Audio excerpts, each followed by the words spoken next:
ব্যাপক আয়োজনে যশোরের শামসুল হুদা ফুটবল একাডেমিতে আজ পালিত হলো AFC grassroot football day 2026।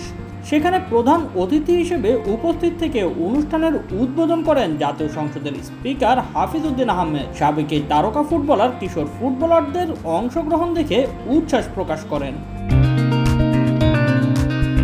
FIFA ও এএফসির নির্দেশনায় বাংলাদেশ ফুটবল ফেডারেশন আজ 23 মে দিনব্যাপী দেশের 5টি ভেন্যুতে এএফসি গ্রাসরুট ফুটবল ডে 2026 উদযাপন করছে।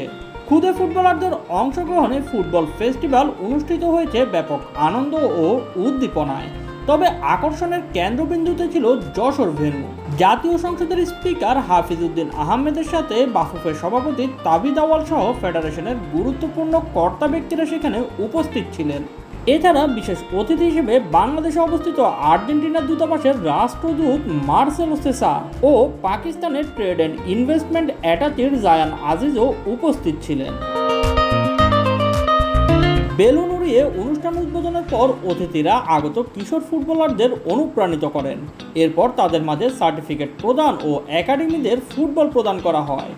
রাজনৈতিক মর্যাদা ছাপিয়ে দেশের ফুটবলের একজন কিংবদন্তি মেজর হাফিজ কিশোর ফুটবলারদের মাঝে এসে উচ্ছ্বাস প্রকাশ করেন।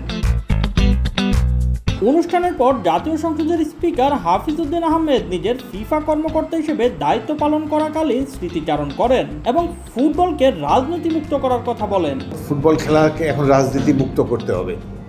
স্বাধীনতা অব্যবহিত পরে দেখলাম যে বাংলাদেশ ফুটবল ফেডারেশনের সভাপতি হলো গাজী গোলাম মোস্তফা। ঢাকা শহরে যাকে কম্বল চোর নামে সবাই চেনে, তারা এটা ধরে নিয়েছে যে ঢাকা শহরের আওয়ামী লীগের যিনি সভাপতি তিনি ফুটবল ফেডারেশনের সভাপতি হবেন। গাজী গোলাম মোস্তফা ছিলেন, তারপর মোহাম্মদ হানিফ ছিলেন।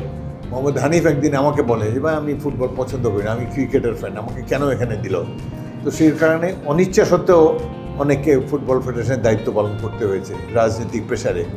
এই অবস্থার অবসান হওয়া উচিত। 8 বছর ফিফার কর্মকর্তা ছিলাম। সে সময় ফিফা কাউন্সিলে এবং 2টি বিশ্বকাপ আমি কভার করেছি। সেখানে আমার সেই ছোটোবেলার হিরোরা পেলে, দিনোজফ, গোলকিপার লেভ ইয়াসিন, ফ্রান্সের বিখ্যাত খেলোয়াড় মিশেল প্ল্যাটিনি, এদের সাথে পরিচিত হয়েছি। ফ্রান্সের Beckenbauer, all time great stopper back, এদের সাথে পরিচিত হয়ে দেখলাম যে এরা সবাই ভালোবাসার টানেই খেলায় এসেছে, অর্থ উপার্জনের কেউ খেলে না।